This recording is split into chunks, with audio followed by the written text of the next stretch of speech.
As we inch closer to the 2026 MLB season, we also inch closer to a potential lockout, and the way things are going, it feels inevitable. Short-term high AAV contracts are out of control. The Dodgers signed Kyle Tucker, which just does not help the case. And despite the sunny sights of a new MLB season, there's this ominous storm cloud lurking in the distance. Hey guys, BlueJays Domain here, and today I figured we could discuss the future of the MLB and if a lockout is on the way. Spoiler alert, it's on the way. But before we go any farther, if you guys are brand new here, be sure to subscribe. It means a lot. Thanks. Now let's get back into the video. The current CBA, or collective bargaining agreement, is up in December, which means we will see a similar offseason to the one in 2022, where we had mass signings before the lockout and nothing for 2 months. Except this time I fear it'll be much longer than 2 months. The last CBA, there was some common ground between the players and the owners with less pressing issues. This time, that's different. Here's what's on the docket. At the last CBA, owners wanted an international draft instead of the international free agent signing period. I'd assume that probably comes up again this CBA agreement or discussion point, but it probably is less pressing than the other things on there. The Players Association prefers the international free agent signing period so teenagers can go into pro ball, choosing where they go, basically. The owners want a salary cap. Not all the owners, but a good chunk of the owners do. I'd assume some players are pretty okay with that idea as well. However, with a salary cap comes a salary floor, and that could get interesting. I don't know if the cheap owners would be willing to agree to spending a certain amount of money every season. And I think that's where we're going to get into issues of salary cap, salary floor, because you can't get one without the other. Contract deferrals will also surely be on the docket, and that could also be really interesting. Say they agree to them, and they agree to get rid of them. They aren't a thing anymore. Does that mean contracts signed before the CBA would still have deferrals? Or would a team like the Dodgers all of a sudden be on the hook for $70 million a year to Ohtani, plus 60 to Tucker, plus God knows what else to who else? That could get really interesting. Or are they void? Is that I was signed before, so it's fine? Would be something we would see eventually, maybe. Revenue sharing will also be another major topic. Rob Manfred wants to see that more evenly spread out among 30 teams. He also wants the MLB to have full control over it, or as close to full control as they can get. This one would be hard to do because Rogers, who owns the Jays and also owns Sportsnet, where the Jays are broadcast on, probably would not want this.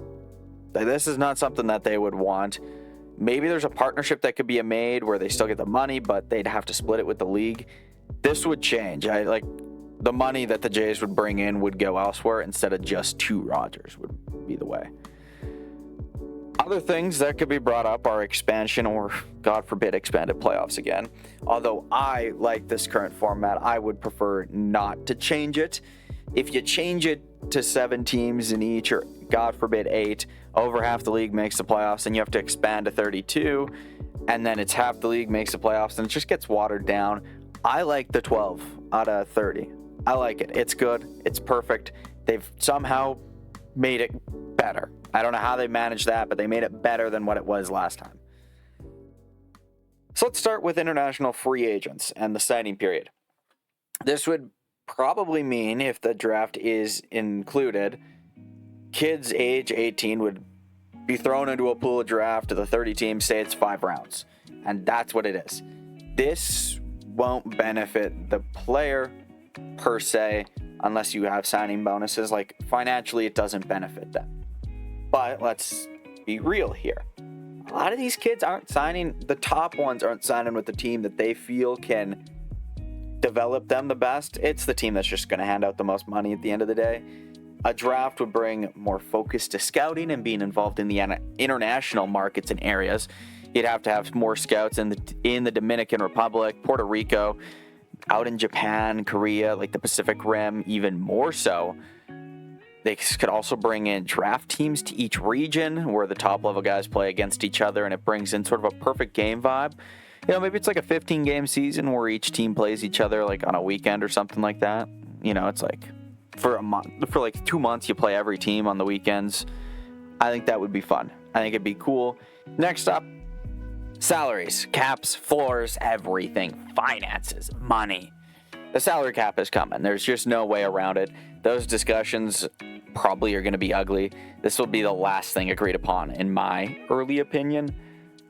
I think $300 million cap is a reasonable number. I'll add, if you are a Jays fan wanting a salary cap, you're only hoping for the league to handcuff your favorite team. The Jays' biggest strength is their multi-billion-dollar owner. Also, not many teams surpass $300 million on a payroll. That's very rare. I only think 3 or 4 teams are doing it this year, and only one is going above and beyond that, the Dodgers. I think 300 is a pretty fair number. The biggest thing is the salary floor. Originally, I had $100 million. I've changed that number to $175 million.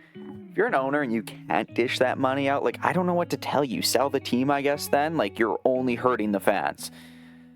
This would allow teams that are willing to spend to still spend, but it also is going to force the owners that don't want to spend or would rather penny pinch to have to spend at least a little bit more, and maybe that helps them field out a more competitive team. This would make tanking for draft selection harder. I'd like to see the draft lottery go, but that won't happen, while also evening out the competitive playing field. Heading into 2026. Now, this mark can change, but right now, as it stands, at the time of recording on January 22nd, 12 teams do not have a payroll of at least $175 million. That's almost half the league. So if those teams who have to add anywhere between $25 to $75 million to the payroll, yes, there's a team or two with just a $100 million payroll in 2026. Imagine how much better they would be. We're talking teams like the Rays who can develop and do any magic with these players. Same with Milwaukee. They're desirable destinations as it is. Now imagine if they could dish out money like a reasonable team, like a middle market team in this league. They'd be amazing. Tampa Bay and Milwaukee only benefit from a salary floor. They can develop and draft prospects the right way, and then they can dish out contracts and keep them. Oh, dude, you want to be begging for this if you're a fan of one of those teams. Moving on to contract deferrals, I do think players agree to remove this. I think most owners will too. This probably, when we get this, we're probably close to a salary cap and floor agreement, which means we're close to the end. My rule of thumb is if you're going to sign a contract, you have to pay it out in the length that it is. You should not be allowed to spread a contract, a 10-year contract out over 25 or 30 years. This is the only league that does this. It doesn't make sense. At most, if you want contract deferrals in because we want to get around the salary cap for a little bit, we want to get used to it, we want to get acclimated to it, at most, you can only defer 5%. 5%. That doesn't change much. That does not change much. It keeps everything competitive. So do I think a lockout's coming? Yeah, I do. And I think it's going to be ugly. Jeff Passan on ESPN the other day said, quote, "Fans don't feel like they have an opportunity going into the season," and some players too. He also said unless a deal is in place right now, the MLB is going to lock out in 2027. Owners want a salary cap. They are looking at all the other sports. They say, why do they have it and we don't? A salary cap would bring some semblance of competitive balance to the game. Players, however, don't want to limit earning power. Basically, he's saying unless there's a principal agreement under the table right now that we're not being made aware of, we're fucked. That's just the best way to put it. We could be looking at a 3 or 4 month lockout. We're gonna lock out probably mid-December. I wouldn't be shocked if come March they're still talking. It's gonna be ugly. Negotiations are gonna be ruthless. I think we're gonna see owners stand pretty pat on where they want this. They want the salary cap. They want semblance of financial differences. It's gonna be ugly. This CBA discussion and agreement is gonna be one of, if not the most significant one in MLB history. It's going to change the landscape of this sport forever. I think this also comes with a result then in 2027 we will see a shortened season.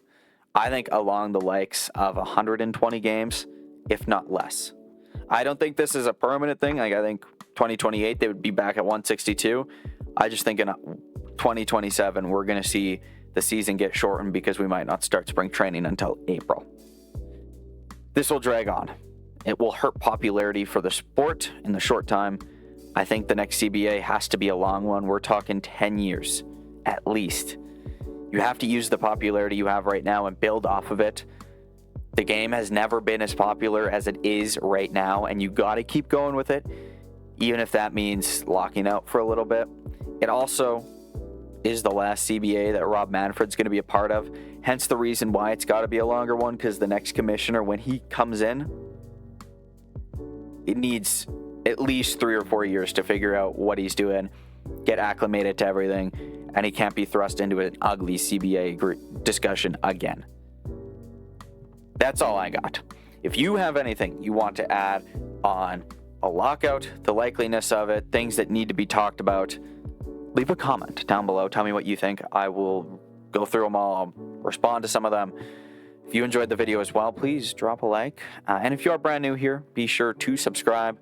Share this with your family and friends. Again, if they like baseball or the Blue Jays or both, maybe you're getting into the sport. This is the place to be. And I'll catch you on the next one. Peace out. Goodbye.